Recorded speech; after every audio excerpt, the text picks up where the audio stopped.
Tokyo का Shibuya इलाका, जहां 21 साल की एक खूबसूरत लड़की अकारा रात के अंधेरे में एक सकरी गली से अपने घर लौट रही थी। रात के तकरीबन 1 बजे होंगे। नाइट शिफ्ट में काम करके मेट्रो से उतरने के बाद वो इसी तरह पैदल अपने घर लौटा करती थी। यूं तो शहर की सड़कें नियॉन लाइट्स की तेज रोशनी से नहाई हुई थी, लेकिन गली में पसरा सन्नाटा फिर भी अकारा के दिल की धड़कन बढ़ा रहा था। उसकी तेज सांसों और हील की खटखट के अलावा वहां किसी तरह की कोई आवाज सुनाई नहीं दे रही थी। अचानक अकारा को अपने कदमों के अलावा एक और कदमों की आहट सुनाई देने लगती है। घबरा कर वो मुड़कर पीछे देखती है तो पीछे अंधेरे सन्नाटे के अलावा कोई नजर नहीं आता। अकारा एक बार फिर से गली में आगे बढ़ने लगती है।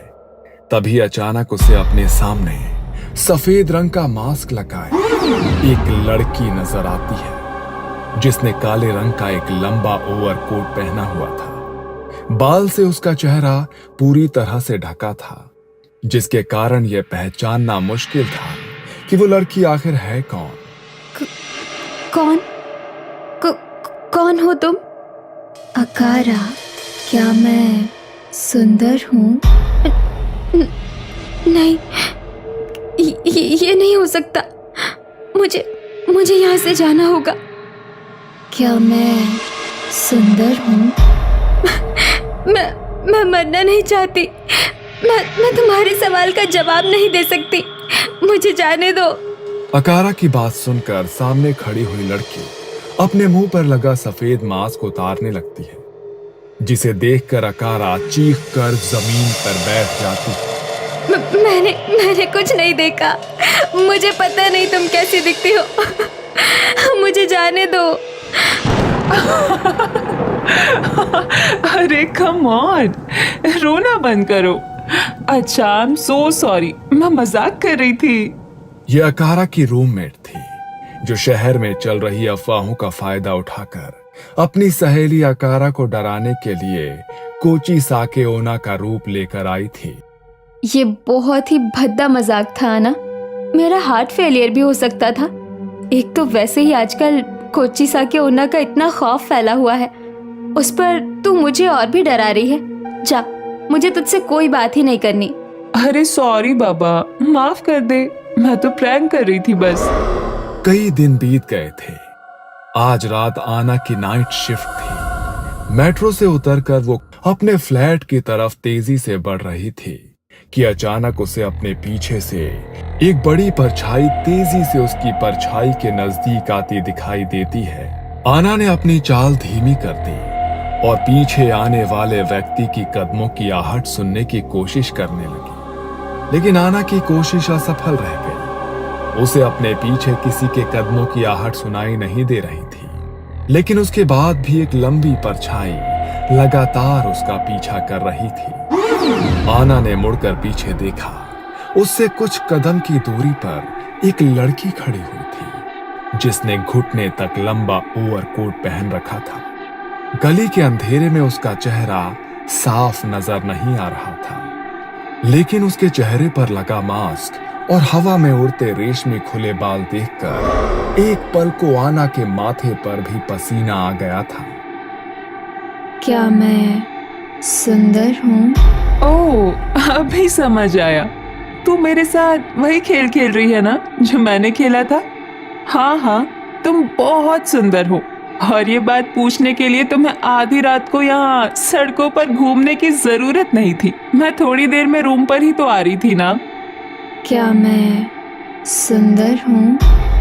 इतना कहकर उस लड़की ने अपने चेहरे पर लगा मास्क उतार दिया। आना, जो अभी तक मुस्कुराकर बड़े कॉन्फिडेंस से उसकी ओर देख रही थी, अगले पल मानो उसका दिल उछलकर उसके मुंह में आ गया था, क्योंकि सामने का नजारा इतना भयानक था कि उसके पैर कांपने लगे थे। सामने खड़े औरत के होंठ जबड़े से लेकर कान तक फटे हुए थे। मांस और खून चेहरे पर लटका हुआ नजर आ रहा था और दांत खून से सने थे। उसकी आंखों में इतना गुस्सा था मानो अभी सामने खड़ी आना के टुकड़े टुकड़े कर देगी। अगले पल उस औरत ने अपनी कोट की जेब से एक चमकती हुई कैंची निकाली और उससे कट कट की आवाज निकालने लगी।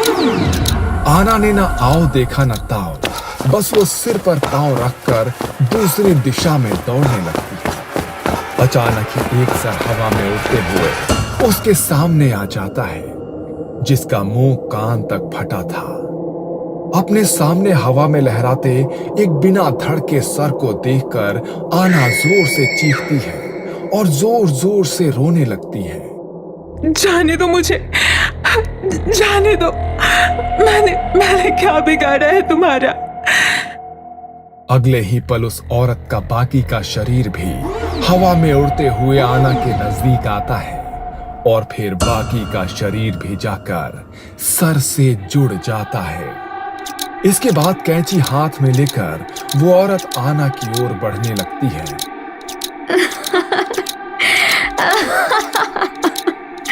तुमने कहा ना मैं बहुत सुंदर हूँ, अब तुम्हें भी मेरी तरह सुंदर बनना होगा।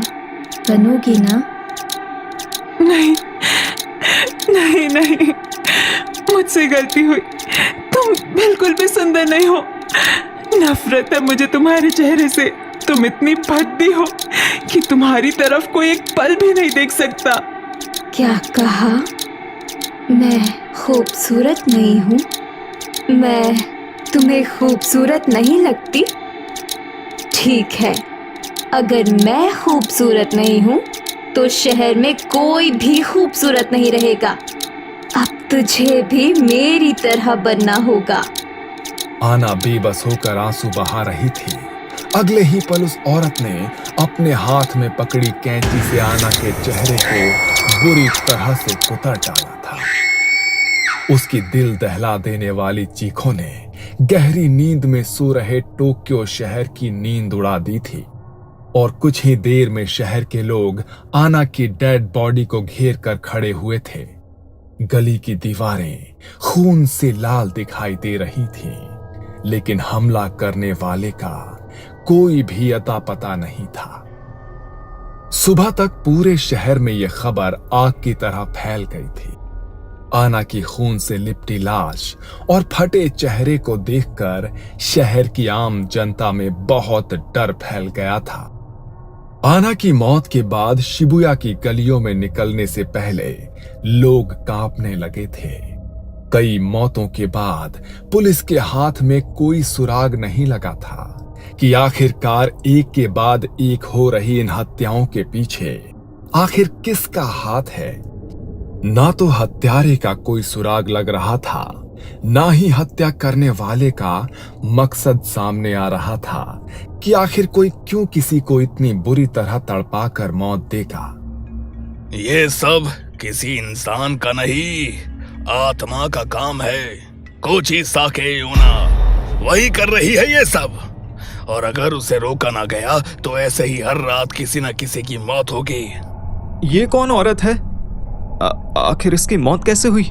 कोची साके बेहद खूबसूरत थी, इतनी कि जो एक बार उसे देख ले उसकी नजर वहीं ठहर जाए। उसके पति को अब उसकी खूबसूरती से जलन और असुरक्षा महसूस होने लगी थी, इसलिए उसने अपनी पत्नी का घर से बाहर जाना, किसी से बात करना तक बंद करवा दिया था। फौज के बुलावे पर लड़ाई के लिए जाने से पहले उसने अपनी पत्नी कोची साके को घर के अंदर बंद कर दिया और उसे सख्त हिदायत दी कि वो घर से बाहर ना निकले। लेकिन आखिरकार वही हुआ जिसका उसके पति को डर था। पति के जाने के बाद लंबे समय तक अकेले रहने के कारण उसकी नजदीकियां एक युवक के साथ बढ़ गईं। एक रोज कोची साके का पति अचानक लौट आया और दुर्भाग्य से उसने अपनी पत्नी को दूसरे युवक के साथ देख लिया। गुस्से और नफरत से भरकर उसने पास में पड़ी कैंची उठाई और उससे अपनी पत्नी के चेहरे को बुरी तरह से काट डाला। कोची साके की मौत तो हो गई, लेकिन तभी से वो खूबसूरती और बदले की भूखी अतृप्त आत्मा बनकर घूम रही है। बस बहुत हुआ। अगर उसके प्रश्नों का उत्तर देकर ही इस मौतों के सिलसिले को रोका जा सकता है तो मैं उसका सामना करने के लिए तैयार हूं। कोची साके की तलाश में पुजारी होशुमा आधी रात को टोक्यो की गली में निकल पड़ता है। कुछ देर तक वहां भटकने के बाद एक अंधेरी सुनसान गली में उसे अपनी ओर आती हुई एक काली परछाई दिखाई देती है। उस परछाई को देखकर होशुमा ने अपनी मुट्ठी में पकड़ा हुआ ताबीज और नमक कस के जकड़ लिया। जैसे ही कोची साके उसके नजदीक आई, होशुमा धीमी आवाज में एक मंत्र पढ़ने लगा। अचानक आसपास की हवा गहरी ठंडी हो गई और एक कांपती आवाज उसके कानों में गूंजी। क्या मैं सुंदर हूँ? उत्तर ना पाकर औरत ने एक बार फिर अपनी बात दोहराई। क्या मैं सुंदर हूँ? और उसी के साथ चीखते हुए उसने अपना मास्क हटा दिया। उसकी भयानक चीख और खून से सने कटे फटे चेहरे को देखकर होशुमा ने किसी तरह खुद को संभाला और कोची साके की बात के जवाब में मुट्ठी में बंद नमक और वो ताबीज उसकी ओर उछाल दिया। नमक और ताबीज के उसके शरीर से छूते ही वो एक भयानक दिल कपा देने वाली आवाज में चीखी। गली में फैली धुंध और ठंडक के साथ कोची साके भी धुंध के साथ लापता हो गई। अगले कुछ दिनों तक कोची साके किसी को दिखाई नहीं दी। शहर में मौतों का सिलसिला रुक गया था। होशुमा को भी ये लगा कि शायद उसके मंत्रों की शक्ति ने कोची साके को मुक्त कर दिया है, लेकिन ये शायद तूफान से पहले का सन्नाटा था। अगले पल क्या होने वाला है, होशुमा को अंदाजा भी नहीं था। आधी रात का समय था। पुजारी होशुमा एक सुनसान गली से गुजर रहे थे। अचानक उन्हें महसूस हुआ मानो ये गली खत्म होने का नाम ही नहीं ले रही है। वो जितना गली में आगे बढ़ते जाते, गली और लंबी होती चली जाती।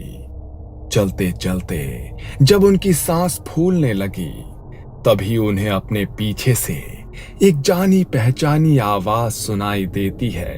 तूने भी मुझे धोखा दिया। धोखे की सजा सिर्फ मौत है। मैं लौट आई हूँ और अब मौत का ऐसा तांडव होगा कि सब तमाशा देखते रह जाएंगे। होशुमा घबराकर नींद से उठ बैठते हैं। उनका चेहरा पसीने से भीगा हुआ था। ये कैसा सपना था? अगर ये सच में हुआ तो बहुत बड़ा अनर्थ हो जाएगा। अगले दिन रात का समय था। टोक्यो में रहने वाली मसातो अपने कमरे में मोबाइल पर वीडियो देख रही थी।